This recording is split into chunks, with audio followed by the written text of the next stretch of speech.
bismillahi raxmaan raxiim awal assalaamu calaykum waraxmatullahi tacaala wabarakaatu kusoo dhowaada wararkeena ugu dambeeyey ee isboortska ciyaaraha la filaayo wax walba ku aadan PSG oo weli murankeedii socdo kadib ku guuleysigii UEFA Super Cup sidoo kale weli waxaa la isku hayaa saadaalin ka dhan ah horyaalka La Liga ee ku guuleysan doona seasonka soo socda Hansi Flick iyo Roberto Lewandowski cilaaqaadka ka dhaxeeya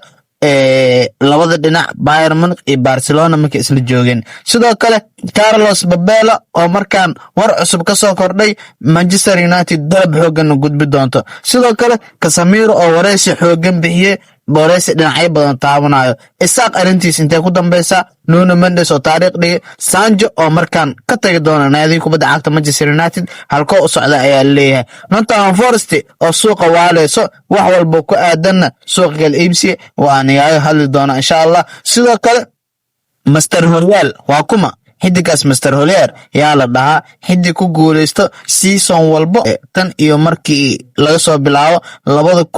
2013 ilaa haatan hal sano bis ayuu Horyal aan noqday waa kuma xidigaas ku soo dhawaada xaaji official wararkii ugu dambeeyay sportska xanta suuqa kala iibsiyo sidoo kale horyaalada dib u bilaabo doona caawa fadlan subscribe noo saar like and share gare oo asxaabta kugu dhaw ee jecel sport soo dhawaada saaxiibayaal wararkii ugu dambeeyay waxaa ka mid ah ilaa haatan waxaa socoto buuq ka dhan ah ku guuleysiga naadiga PSG ee ku guuleystay UEFA Super Cup oo Tottenham Hotspur si la yaab leh ugu qaaday waliba iyadoo 2 gool ka hormartay Tottenham laga keenay qaab Real in loo dafay hadalhayn ayaa dhalisay kadib ku guuleysiga Luis Enrique oo ku guuleystay koobkaas waxay noqotay in laba macallin ay ku guuleystaan 2 koob iyo wax ka badan 2 naadi Pep Guardiola ayaa 6 koob kula guuleystay naadiga kubadda cagta Barcelona 2009 isla Pep Guardiola ayaa hadana 5 koob kula guuleystay naadiga kubadda cagta Manchester City 2013 taas oo ka dhigneed in Enrique oo asigana markaas wadada ku soo jiray Luis Enrique ayaa asigana ku guuleystay 5 koob asigoo joogo naadiga kubadda cagta Barcelona 2015 sidoo kale Luis Enrique ayaa haatan noqday macallin kale oo ku guuleysto 5 league 2 horyaal 2 naadi kala duwan 5 koob ay ku guuleystay asigoo joogo PSG sanadkan oo 2025 ah marka maamulka Pep Guardiola iyo Luis Enrique oo labadooda Barcelona soo wada maray min 5 koob iyo 6 koob kusoo wada guuleystay xilliga Barcelona haddana Manchester City iyo PSG ku kala hogaaminayo min 5 koob ku guuleysteen marka caadi maahan Enrique iyo Barcelona iyo Enrique iyo PSG inaba caadi maahan 5 koob ayuu ku qaaday marka macallin kale oo 5 league koob ayuu noqday inaba caadi maahan sidoo kale wararka waxaa ka mid ah Hansi Flick iyo Roberto Lewandowski xiriir noocee ka dhaxeeyo markay wada joogaan Bayern Munich iyo Barcelona Roberto Lewandowski ayaa koos ciyaaray ayaa leeyahay macallin Hansi Flick Barcelona iyo Bayern asoo joogo 123 kulan ayuu la dheelay asoo hoos joogo sidoo kale 125 gool ayuu dhaliyay leeyahay 123 kulan 125 gool goolasha badan bay kulamada waxa uu dheer 26 gool inuu caabiye ka ahaa inaba caadi maahan marka waxa leeyahay koos ciyaaris Hansi Flick Roberto Lewandowski waxay ka dhigtaba xidig aad u muhiimsan naadiga markaas uu joogo sidoo kale wali waxa socdo hadalhayn ka dhan ah yaa ku guuleysan doona La Liga seasonka soo socda waxa la leeyahay Real Madrid iyo Barcelona cida ay horta soo ma galaysa laakiin waa Valverde naadiyalkan hoos soo galayaan Barcelona ayaa ku guuleysan doonta ay leeyahay 46.5% sidoo kale Real Madrid 32.1% sidoo kale Atletico Madrid ayaa 11.7% ku guuleysan doonta sidoo kale Villarreal 3.7 ayaa la leeyahay boqolkiiba ku guuleysan doonta Atletico Bilbao ayaa sidoo kale 2.9% ku guuleysan doonta Real Betis waxa leeyahay 0.9% ay ku guuleysan doonta saadaal ku guuleysta season soo socda horyaalka La Liga xogtan waxa soo saarta leeyahay Opta analyze marka waa arki doona majaladaha oo kala duwan mee saameyntu ay wada socotaa sidoo kale Nuno Mendes inaba caadi maahan waxa leeyahay xidigaha ku guuleystay koobka ugu badan da'da 23 jir markay marayeen waxa leeyahay waxaa ku soo galay Nuno Mendes oo da'da 23 jir ku haysto 15 koob halka Kingsley Coman oo asina ku haysta 13 koob sidoo kale Kylian Mbappe laakiin 3 jir markuu ahaa waxaa leeyahay 12 koob ayuu haystay. sidoo kale Lionel Messi ayaa asigana 11 koob haystay da'da laakiin 3 jir markuu maray. sidoo kale 11 koob waxaa haysto da'da laakiin 3 jir markuu ahaa Pele xidiga reer Brazil. marka Nuno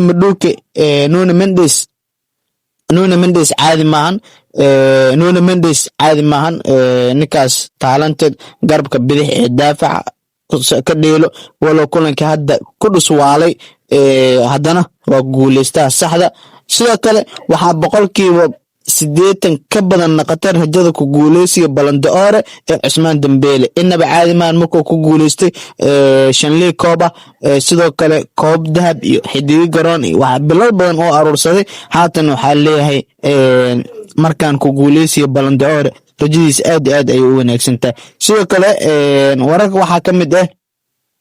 heshiisyada dhacay naadi kubadda cagta Nottingham Forest oo suuqa gelgelayso. waxaa leeyahay xidig ka tirsanaa naadi kubadda cagta Manchester City ayay la wareegtay qiimo lacag dhan 30 milyan. marka waa arki doonaa da'yar waaye Nottingham Forest ee sanadkan ka dagaalami doona. sidoo kale Douglas Luiz xidiga qadka dhexe naadi kubadda cagta Juventus ayaa asin lagu soo waramaya inay wada hadal la furto markan inuu ku imaado Premier League iyo Nottingham Forest. inaba caadi ma Nottingham Forest naadi ka weyn waa kalkan. sidoo kale wararka waxaa ka mid ah Carlos Baleba oo markaan Manchester United u jeeso doonto iyadoo dalab xoogan isku aadisatay la leeyahay saacadaha soo socda waa ay la shartay doontaa, balse intayna aadin waxaa la dhahay xidig ay la fadhiisatay qorshaheedii iyo heshiiska personality ama heshiiska shakhsiga ay isla meel dhigaan. markaan waxaa leeyahay Brighton and Hove Albion inay diiradda saarto xidig ay ka soo dhacsato ayaa la filan. Brighton and Hove Albion wax macquul gal maka aan agteeda in xidigan seasonka oo baxo iib maahan ayay taagan tahay. laga yaabo inay lacagta ku badsanayso qiimo qaali inay ku iibiso ee rabta. marka waa arki doona Carlos Baleba waxaa leeyahay 120 milyan ninka rabo waa uu heli doonaa. Jordan Sancho oo markaan helay dalab ka imaaday Italian Serie A naadi kubadda cagta AS Roma ayaa dalab 20 milyan u soo gudbisay Manchester United iyadoo doonaysa Sancho. marka waa arki doonaa waxa ka soo baxo Manchester United iyo Roma marka aad iyo aad u shaqeynaysa in soo qaadato sidoo kale ninkan xidiga badan ay doonaysaa ay leeyahay. marka Sancho markan wuxuu helay dalab ka imaaday horyaalka Serie A. sidoo kale naadi kubadda cagta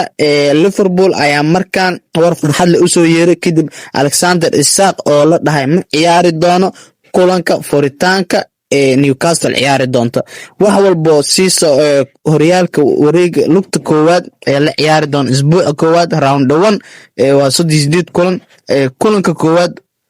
uma ciyaari doon ayaa leeyahay Newcastle. inaba caadi maahan go'aan ayuu gaaray. waa arki doonaa sidee naqan karaan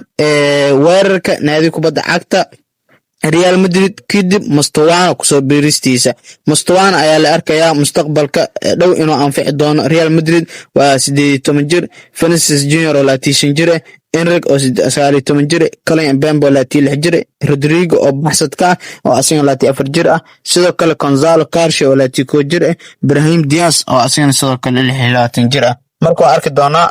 weerarkaas khatarta ah sida uu kala shaandhey doono. Arda Güler ku sii jiro oo qadka dhex loo xisaabiyay xidiga badanaa jiraan Bellingham. waa arki doonaa wixii ay kala helaan Xavi Alonso iyo ciyaaryahanadan. sidoo kale Benjamin Sesko ayaa aad iyo aad isku bedelay leeyahay kadib kusoo biiristaankiisii Manchester United barta uu ku leeyahay Instagram-ka. waxaa leeyahay wuxuu haystay 357,000 oo followers ayaa leeyahay laakiin haata wuxuu xiray 1 milyan. sidoo kale Casemiro oo mar wareysi bixinay ayaa lagu soo waramayaa in wareysigiisii oo meel badan taabtay oo muhiim u ahaa. mar wax laga weydiiyay ku guuleysi Ballon d'Or wuxuu dhahay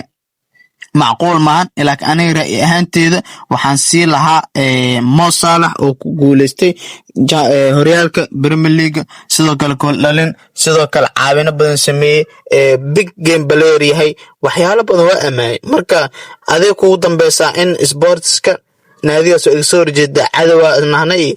barnaamijkaas waa mar hore tagay nin walba iyo Afrikaan waa ma jiraan oo marsi xaqira nin walba wuxuu qabsaday waa uu leeyahay waa lagu amaana ayaa leeyahay. sidoo kale mar wax laga weydiiyay yaa ku guuleysan doono horyaalka Premier League, miyuu dheela Manchester City, miyuu dheela Arsenal, miyuu dheela Liverpool, Tottenham miyuu dhila Chelsea miyuu dhila may saaba ka tirsan naadi kubadda cagta Manchester United ayuu u doortay ku guuleysiga 2025 English Premier League Manchester of course oo dhaay cid kale uma awoodo inaad ku guuleyso doonto marka Casemiro gaaka sidoo kale waxaa hadalhayn dhalisay xidiga baxsadka ka ah Manchester City Safinha iyo xidiga inay la soo wareegaan rabaan Rodrigo waxaa leeyahay 3 gool ayuu ku dhaliyay 48 kulan oo Manchester City u dheelay 4 gool ayuu dhaliyay 9 kulan oo Manchester City oo kor imaaday xidig Rodrigo 9 kulan oo kor imaaday oo 4 gool ugu dhaliyay sidoo kale ninkan 3 gool ayuu ka dhaliyay 48 ciyaar oo u dheelay naadi kubadda cagta Manchester City inaba caadi maahan waxaa leeyahay marka Rodrigo ka fiican Safinha bixi karo sidoo kale Mr Horyal waa kuma waani weydiiyaday hadda comment inuu wadaagtana waa maasantahay waxaa leeyahay tan iyo 2013 Kingsley Coman ayaa ku guuleysanay Horyal marka laga reebo seasonkii 2023-2024 oo Bayern Munich laga qaaday Horyalka Bundesliga ee ka qaaday Bayer Leverkusen 13 PSG kadib PSG oo la qaadana Juventus oo tahay la qaaday sidoo kale wuxuu tahay Bayern Munich waa la qaaday 16 17 18 19 labaatan laatiko laatilo laatisaddex 2023-2024 meeshii 24 muku guuleysanin waa laga dhex bixiyay 24-25 seasonka hadda la soo dhaafay ku guuleysta ayuu ahaa sidoo kale wararka waxaa kamid ah Arteta ayaa ku ceebeysan ku guuleysi koobab dhanka markii la tago seasonada uu joogay waxaa leeyahay wuxuu heshiis u siixay 2019 wuxuuna kula guuleystay hal FA Cup sidoo kale wuxuuna kula guuleystay 2 Community Shield ayaa leeyahay macalinka Crystal Palace ayaa hor Community Shield ka qaaday Liverpool FA Cup ka qaaday Manchester City isla seasonkan 2024 heshiis u siixay isla 2 koob ayuu haystaa isla markii marka dhankaas waa loo fiican yahay Arteta sidoo kale wararka waxaa kamid ah miyay sixi doontaa taariikhda dib miyay isku sixi doontaa waxaa la leeyahay Arsene Wenger ayaa noqday 3 sano xiriir ah booska labaad ee horyaalka Premier League marka afaraadna waa uu ku guuleystaa leeyahay 1998 iyo 99 ayay ahayd markuu labaad uu ku dhameystay sidoo kale 99 iyo 2000 kaanta labaad ayuu noqdaa leeyahay kamid ahaanshaha horyaalka Premier League sidoo kale booska labaad ayuu galay 2000 ilaa 2001 seasonka ah waxaa leeyahay 2002 waa seasonkii uu ku guuleystay Premier League caanka ahaa unbeatenka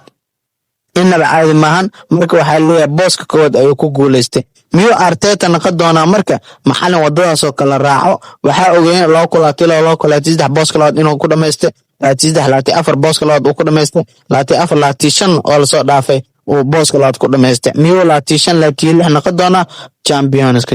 horyaalada qaaradda Yurub ma ahan waa horyaalka English Premier League marka waa arki doona seasonkan bilaabo doono iyo wacdaraha oo ka dhigi doono macallin Arteta sidoo kale waxaa la arkay Joe Pedro oo ku soo gabagabay barnaamijkeena noqday xidig timiisa ku imtixaanan marba dawa waxaa leeyahay hawe